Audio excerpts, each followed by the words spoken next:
Hi class, in this video we're going to talk about chapter 13 risk and return class 2. We're going to continue talking about coefficient of variation, a combined measure of risk and return.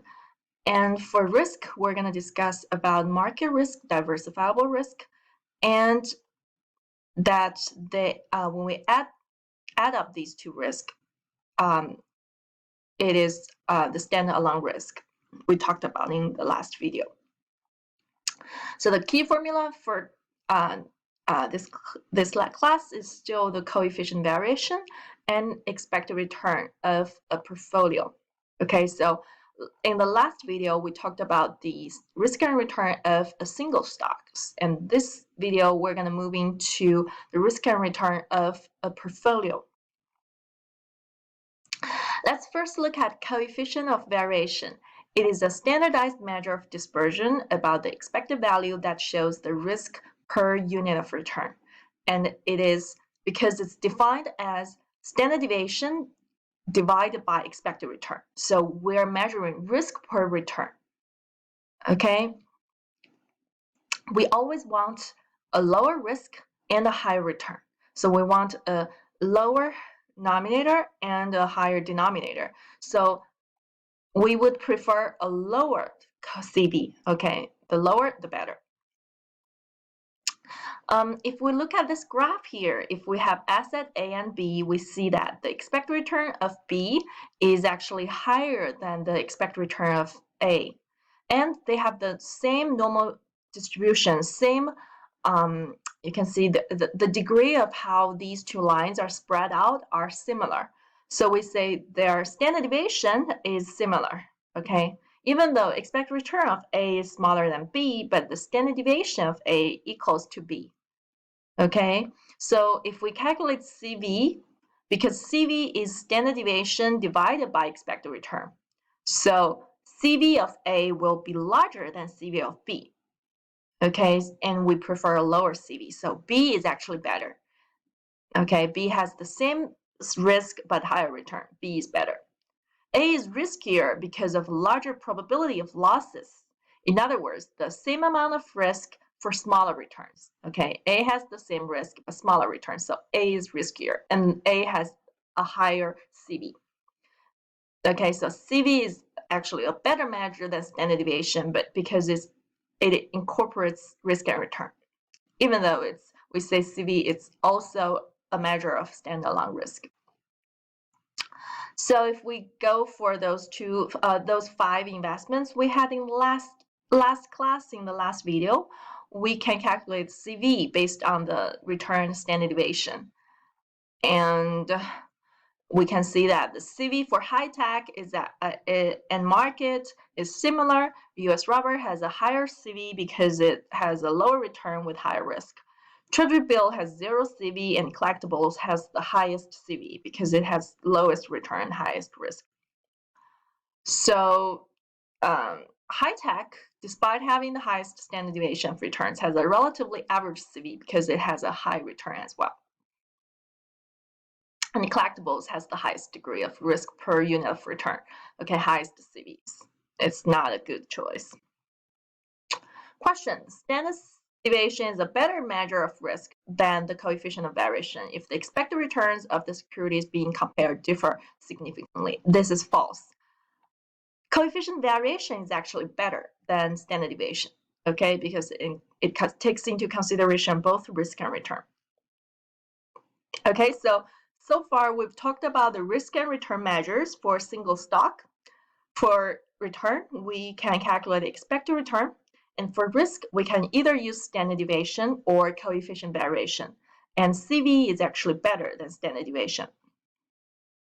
Okay, next, we're going to talk about how to calculate risk and return for a portfolio.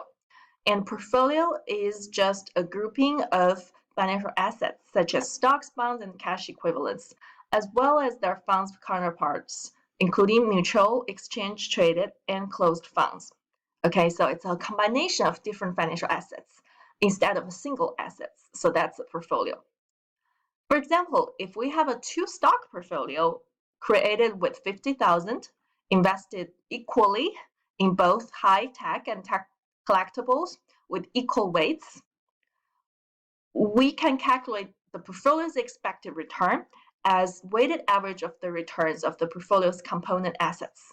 Okay, so the RP, portfolio expected return, equals the weights for each asset, WI, or asset I, multiplied by RI, the expected return of each asset I, add them up. So here, if we want to know the return of this two-stock portfolio, we have to use the weight for both high-tech and collectible multiplied by the expected return of high-tech and collectible and add them up. And we already know that these two stocks are equally weighted, so the two weights are 50 and 50%. And the expected return of these two stocks are already collected in the last class. Okay, it's also in the graph here. It's 12.4 and 1% for each of them. So we just use these two numbers, multiply by 50%, add them up. We have 6.7% as our portfolio return here. Okay, weighted average return of each asset is the portfolio return. An alternative method to calculate expected return is to use the return for high-tech and collectible in each economy, multiplied by the probability for each economy. So we know So the method we just used is to use high-tech return and collectible returns in 5 scenarios, multiplied by the probability, so we know the expected return of high-tech and collectible, and then take the weighted average, so we have 6.7%. An alternative way is to calculate this portfolio return in each scenario first by taking the weighted average of the two stocks in each scenario, and then use these 5 returns multiplied by the 5 probability to get the expected return of the portfolio. Okay, so R hat of the portfolio equals the return of the portfolio in each scenario multiplied by the probability. Okay, so step 1, we have to calculate the portfolio return in each economy. In recession, it's going to be 50% multiplied by the high-tech return, negative 27%, plus 50% multiplied by the return of collectibles, 27%. So it's 0%. Weighted average of the portfolio return is 0% in each recession. When economy is below average, we can again use 50% multiplied by the two returns of the two assets. So we have 3%. And we do this for all the scenarios. Okay, so we have all the returns in each scenario. And then we use the 5 returns multiplied by the 5 probabilities, 0.1, 0.2, 0.4, 0.2, 0.1. Add them up. So we have 6.7%. Okay, so this is another way to solve for expected return. When we want to calculate standard deviation, it's a little bit trickier and requires a new probability of distribution for the portfolio returns be constructed. So for standard deviation, we have to use the portfolio return in each scenario minus the expected return of the portfolio, square it, multiplied by the probability, take square root. So we have to calculate this last column here by taking the weighted average of the two assets for 5 times, and then use these 5 returns minus 6.7% square, and then multiply by probability, and then take the square root. Okay, so we use the 5 returns minus 6.7% square, multiplied by the 5 probabilities, take the square root. So we have standard deviation. Another way is to calculate the last column there, the return of portfolio in each economy first, multiply by 100 and input it as x in the data function, and then use probability, multiply by 100, input as y in the data function. And then we go to stat function, x becomes 6.7, sigma becomes 3.44%. And then the CV for this question is standard deviation divided by expected return, and that's 0.5134. Okay, so let me show you how I can use calculator to solve for portfolio expected return and standard deviation. step 1 is still getting this last column by using 50% multiplied by high-tech and collectible returns in each scenario and get the last column here. The second step is to go to second data, okay, x1 becomes 0, enter, because that's the portfolio return in the first scenario. The probability would become 10. That's going to be 0.1 multiplied by 100, enter. x2 is going to be 3% multiplied by 100, enter. Down button, y2 is going to become 20, enter. x3, 7.5, enter. y3, 40, enter. x4, 9.5, y4, 20, x5, 12, y5, 10.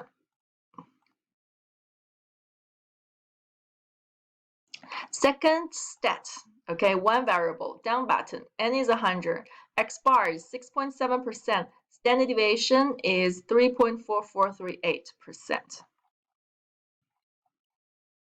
Okay, and then we use this 3, we quit out the function 3, we use this, excuse me, 0.0344 minus divided by 0.067.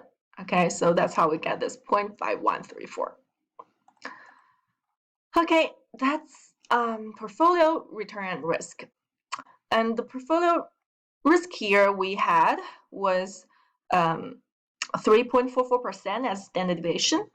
It is much lower than the standard deviation of each stock. High-tech is 0.2 and collectible is 0.132. Okay, so the portfolio is less riskier than any of the stock in the portfolio. And this standard deviation is also lower than the weighted average of the two stocks standard deviation, which is 16.6%. So the portfolio provides the average return of component stocks, but lower the average risk because negative correlation between the stocks. Okay, so this portfolio is actually gives us the average return of the stock, but the risk is lower than the average of the two stocks return. Okay, because the two stocks move in opposite directions, with negative correlation. So it actually reduces risk for us when we form this portfolio. Okay, we will talk about the risk diversification of portfolio later again.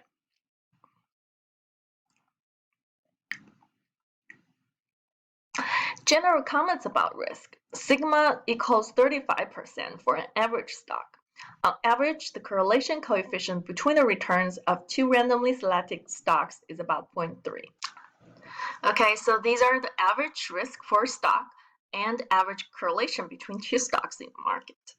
Most stocks are positively, though not perfectly correlated with the market, row between 0 and 1. Combining stocks in the portfolio generally lowers risk. Okay, so using portfolio is a very good way to do risk diversification. Let's look at 3 typical scenarios here. When we have stock correlation that is perfectly negative, perfectly positive, or partial, there will be 3 different effects on the risk diversification. When the returns distribution for when the two stocks are having perfectly negatively correlation, we can see the return distributions in this graph here. So if the two stocks are perfectly negatively correlated, the row is -1, meaning the return of the stocks move in the same degree but in opposite direction. Okay, for example, we have W and M here. You can see they have exactly the opposite return. Okay, they move in the W shape and M shape, so the same degree but different option, different direction. Okay, in this case, the expected return of these two stocks, W and M, would be 15%, okay, very stable, and their the risk of the two stocks are totally diversified away. Okay, if we look at these stocks separately, each of them have risk. Okay, they still go up and down around the expected return. But when we have the portfolio WM consists of these two stocks, there's no risk at all, because when M, for example, when W here is of a 30% return, M is of 0% return. So when you hold this portfolio of these two, the average of these two returns is still 15%. So the portfolio always has this expected return of 15%. Okay. So when W has a high return, M would have a lower return. When W has a lower return, M has a higher return, and always their average will be all the same. So two perfectly negatively correlated stocks, when they move in opposite ways, it's the best case of risk diversification. Okay, when they are correlated at -1, all the risk goes away. A data extreme case is when these two stocks are positively correlated, perfectly positively correlated with a row with 1.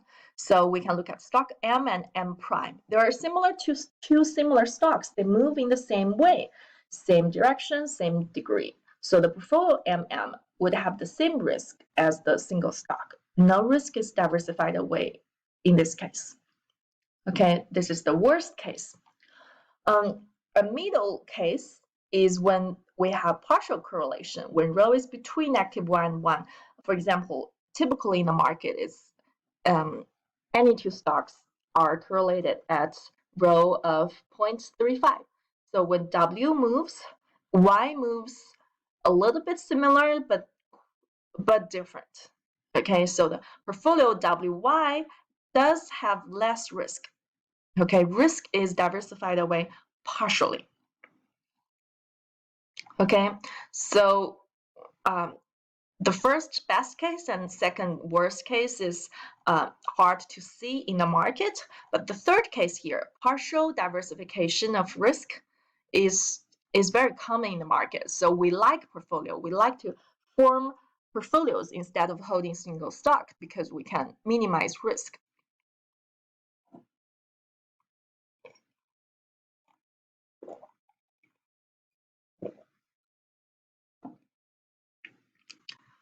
So we like to, if we create a portfolio and begin with one single stock, but add randomly selected stock to the portfolio, we would see that the standard deviation for the portfolio decreases as stocks are added because they would not be perfectly correlated with the existing portfolio. Okay, so as long as it's not like a same stock added in, we always have the partial correlation and the partial risk diversification. Risk of the portfolio decreases when we add a random stock. The expected return of the portfolio would remain relatively constant. Eventually, the diversification benefits of adding more stocks dissipates about after 10 stocks. And for large stock portfolios, standard deviation tends to converge to 20%.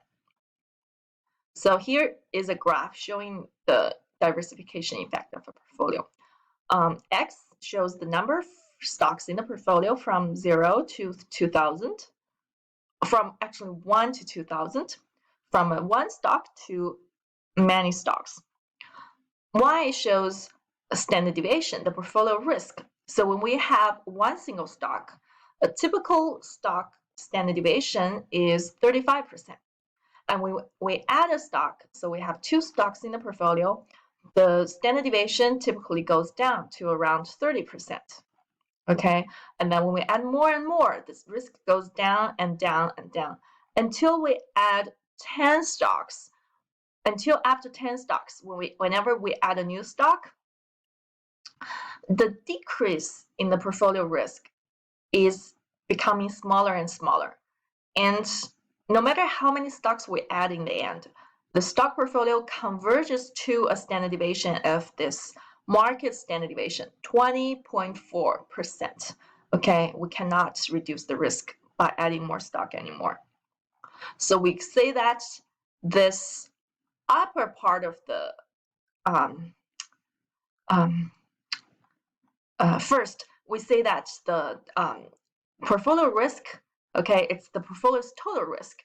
It declines as stocks are added.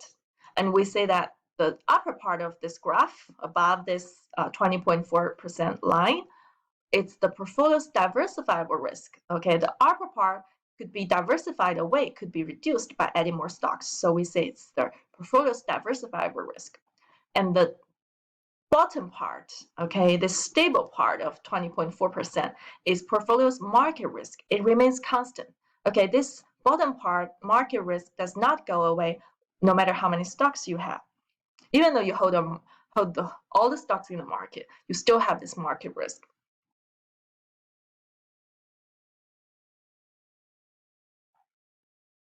So we say the standalone risk of the portfolio equals market risk, okay, the bottom part, plus diversifiable risk, the upper part.